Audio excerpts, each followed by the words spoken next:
on Chapter 2 of the Universal Healthcare Act, Section 5, population coverage, every Filipino citizen shall be automatically included into the National Health Insurance Program, herein after referred to as the program po.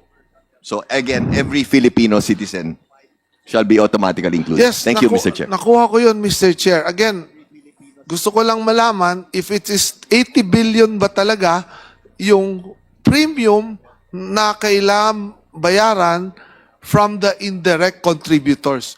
Yun lang po, Mr. Chair, ang gusto kong malaman. Mr. Chair, just to interject, if I may. Congresswoman Stella. Yung sinasabi po ni Mr. Ladasma earlier na 150 million cannot be the right number. Kasi po kanina sinabi po ni Mr. Lim Siaco na ang benefit payments para sa indirect contributors ay 112 billion so far.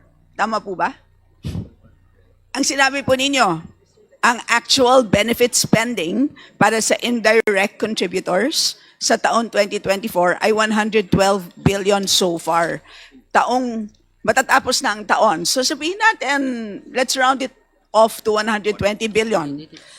All you need to do is multiply it by the hospitalization rate. Tama? O sabihin na natin, i-exaggerate na natin. Kahit sabihin na natin 40%. 120 times 0.4, 48 billion lang po yan. Imposible po, umabot yan ng 150 billion. So, yun lang po. Yes. So, for an actuarially fair premium, imposible pong umabot ng 150 billion. Thank you po. So Mr. Chair, maybe baka tama yung figure na binigay ni Congresswoman. Hindi po. Malayo pa rin ang 48 sa 80. Tama po. At ito po ang lagi kong sinasabi, your failure to produce an actuarially fair premium for each of these sectors ang pinagmumulan ng problema natin. You don't know how to run a health insurance program. Yun po ang problema natin. Yun ang problema natin. At yan ang dahilan kung bakit kayo merong zero subsidy. Pasensya na po. Thank you, Mr. Chair. Thank you to my colleague, Congresswoman Stella.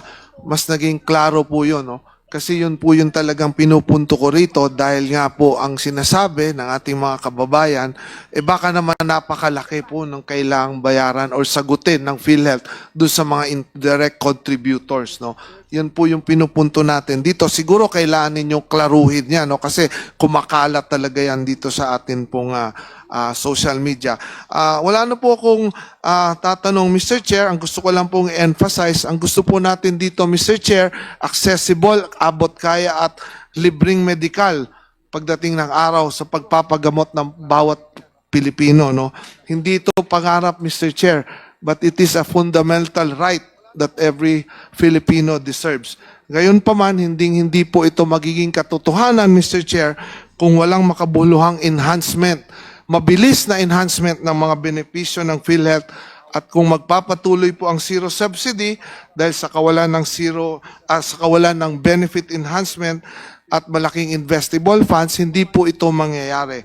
Let us not deceive ourselves, Mr. Chair, without the clear, actionable plan and without proper coordination between the DOH, PhilHealth, and all its attached agencies and GOCCs, we are simply perpetuating a broken system that will only deepen the suffering of our people. Vicious cycle ito, Mr. Chair, at chicken and egg problem.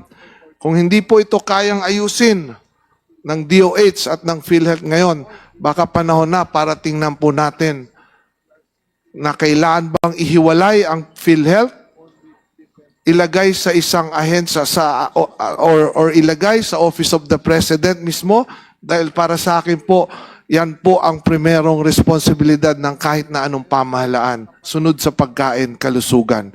Wala pong ibang dapat po na mamuno dyan kundi ang atin pong presidente. So panahon na po siguro na tingnan natin yan. Yan lang po, Mr. Chair. Maraming salamat po. And magandang hapon po sa inyo. Thank you, Congressman Wilbert Lee. The chair would like to recognize the Honorable Stella Kimbo.